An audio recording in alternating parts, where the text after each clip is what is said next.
And Reverend Robertson thought the same.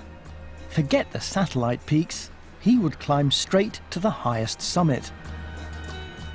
This strategy gave him a chance to catch up with Munro.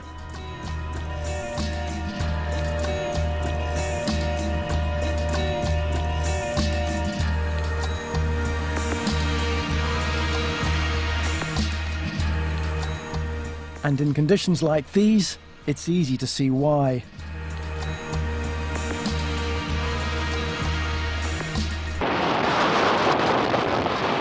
Reached the top of Fidian Namdan, but it's a real blizzard.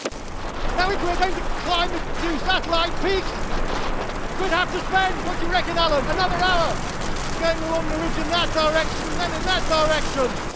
It's just too late, the weather's too awful to do that. What it tells you is what an amazing ambition that man Munro had to climb all the main peaks and all the satellite peaks. And we're not down yet, Alan. Point to that.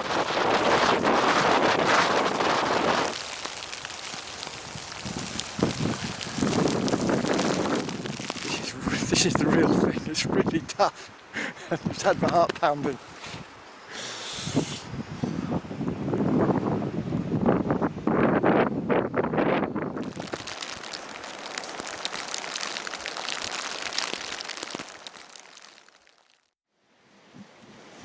After 3.5 hours in atrocious conditions, Alan and I finally make it back to the road, and we only managed to climb the main summit. Never let it be said that Munros are easy. They certainly weren't. But for this man here, we'd be sleeping out there overnight. Thank you, Al.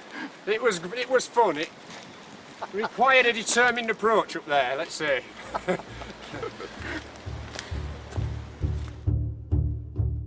Munro's fastidiousness had left him facing a Herculean task, 538 peaks to climb. The Reverend's methodology meant he only had to climb 283, still stiff, but much more manageable. Here was a chance to complete the list ahead of the list maker himself.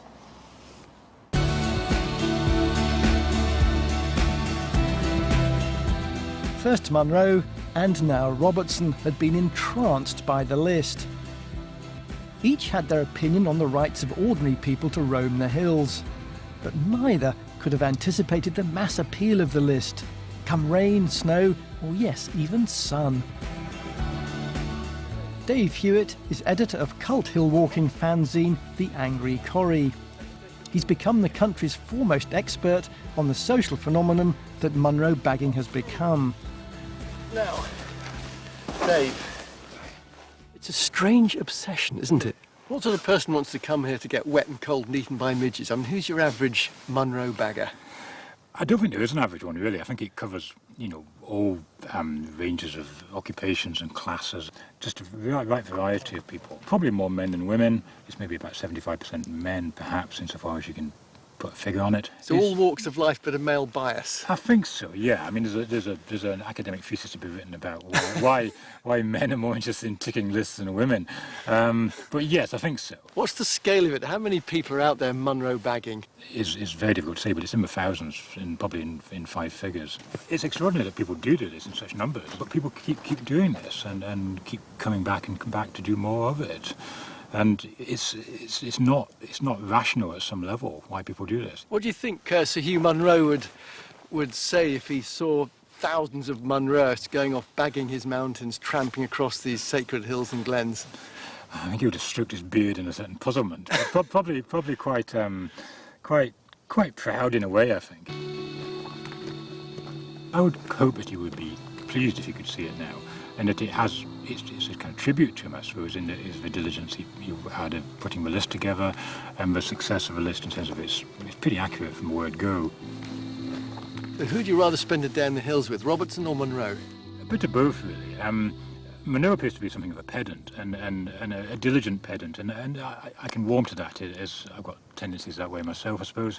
But after about half an hour of him droning on about this, I think I'd have slightly had my fill, and I would have then hopped across to see the Reverend Robertson, who I think was a kind of more rounded character, I suspect, and a bit more kind of a bit more of a gleam in his eye, perhaps, in terms of just, humour over things. He was in more of a hurry, wasn't he, Robertson? Oh, he was definitely in a hurry, and I quite like that. I quite like the fact that he almost reinvented the rules of a game that hadn't yet been invented, to become the first person, and some people disapprove of that, and I can see why. But he was a bit of a pioneer in his own way.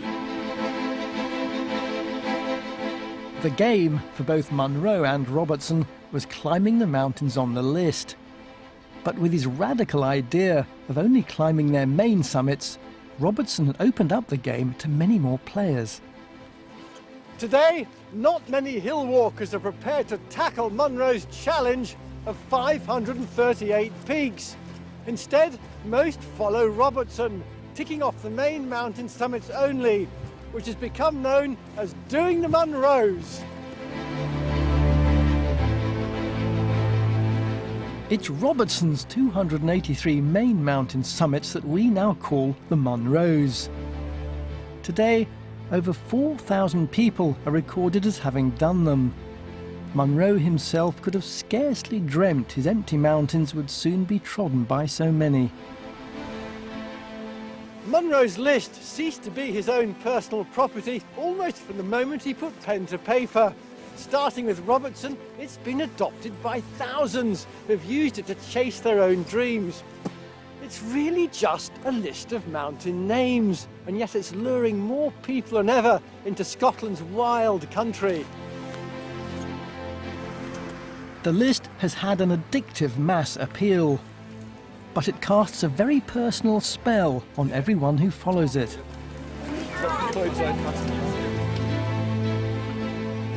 Hello, Douglas. Very good Nice to meet you. Nice to meet you too. How'd you feel last one? Good, yeah, I feel good. Oh, it's a better day than I thought it might be. You excited? Absolutely, I'm just beside myself. I'll Yeah. let you get your things together. I'll get some boots and stuff. Today, Douglas Grieve hopes to be the next of Munro's successful acolytes. Something lighter, control breaks against heavy. Hi everyone. Sgurravurich, near Kinlochhorn, is the very last Munro he has to climb. It's going to be very windy up on the top, Douglas. I bet it will be, yes. Have you got enough clothes there? Yeah, I've got this jacket as well. Yeah. Have you got stuff in there? I've got a lot of I've got a lot of clothes with me. I've seen the forecast. It's going to be blowy up top.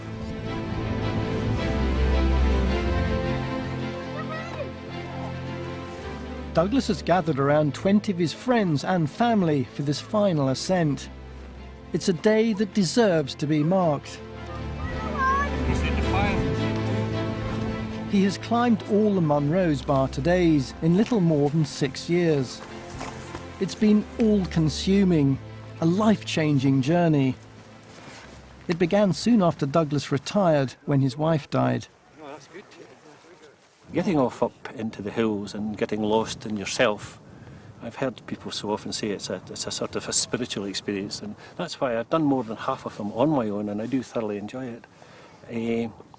And, filling in the day, I would leave home at 5 o'clock in the morning, as I said, and get home 10 or 11 at night and be utterly exhausted. And of course you were utterly exhausted the next day. And so time moved on, and, the things healed. Has it been rather like opening a window on Scotland that you hadn't known before? Well, that's perfectly true, because, I'm quite sure I've stood on places in Scotland where, 99 point something of the population never ever have stood, ever will stand. To have stood in the 284 highest places, something pretty special. So how important, Douglas, is today climbing your final Munro? Yes, you get a bit of a mixed feeling about that. I suppose I'm absolutely elated. I'm thrilled to bits. I'm really proud of myself and be able to show off for once. And a bit relieved, because I started off. I'm getting a year older every year, obviously, and I started off by doing 50, then 70, then 64, then 60, then 24, and then 12, and I still had these 4 to do, and 3 of them were really, really remote for me. Yeah. And yes, I was imagining myself lying on my slab there, Nick, with the minister saying Douglas was very, very keen hill walker, but unfortunately he only managed to do 279 Munros. So I haven't done this one yet, so let's get going. Yeah. For Douglas, finishing the Munros has only been conceivable because of Reverend Robertson's idea